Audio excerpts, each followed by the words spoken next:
Assalamualaikum warahmatullahi wabarakatuh. Perkenalkan, nama saya Alisa Fasa Marfa Fiokta, kelas 11 IPS dari SMA Batik 1 Surakarta. Sajak Seonggok Jagung, karya W.S. Rendra.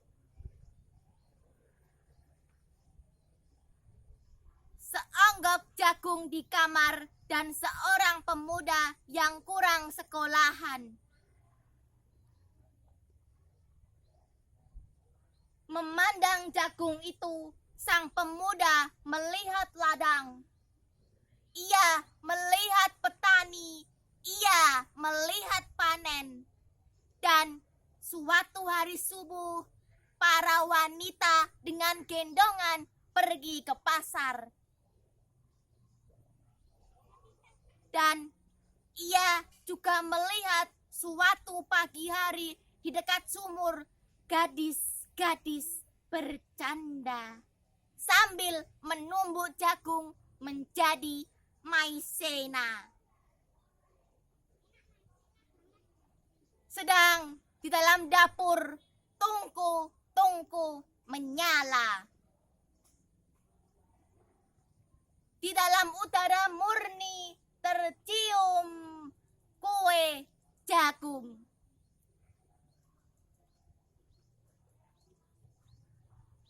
Seonggok jagung di kamar dan seorang pemuda. Ia siap menggarap jagung. Ia melihat kemungkinan otak dan tangan siap bekerja. Tetapi ini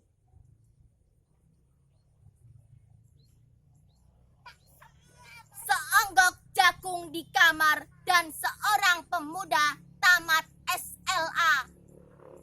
Tak ada uang, tak bisa menjadi mahasiswa.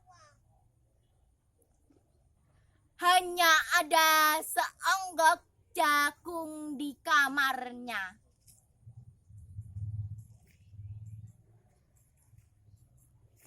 Ia memandang jagung itu dan ia melihat dirinya terlunta-lunta.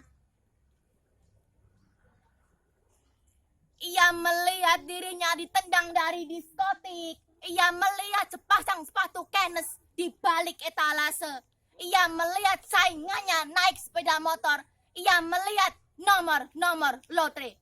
Ia melihat dirinya sendiri miskin dan gagal.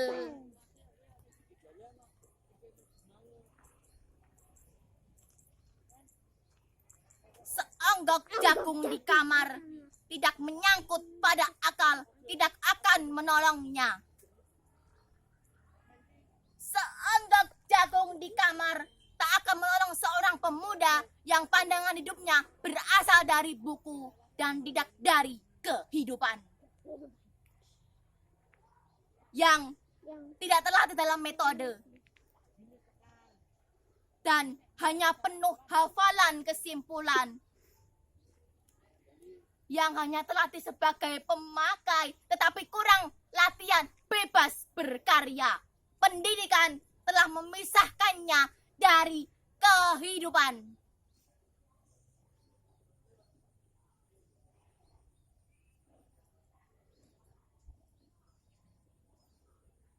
Aku bertanya,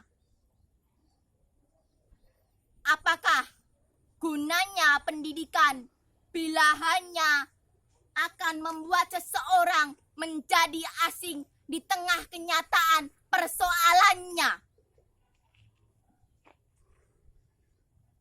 Apakah gunanya pendidikan bila hanya mendorong seseorang menjadi layang-layang di ibu kota, kikuk pulang ke daerahnya? Apakah gunanya seseorang belajar filsafat, sastra, teknologi, ilmu kedokteran, atau apa saja bila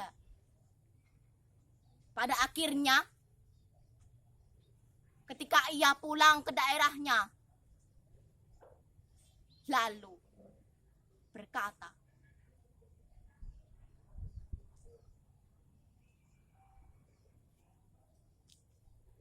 "Di sini aku merasa asing dan sepi."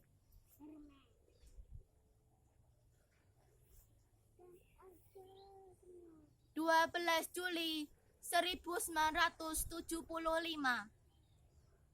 Terima kasih. Wassalamualaikum warahmatullahi wabarakatuh.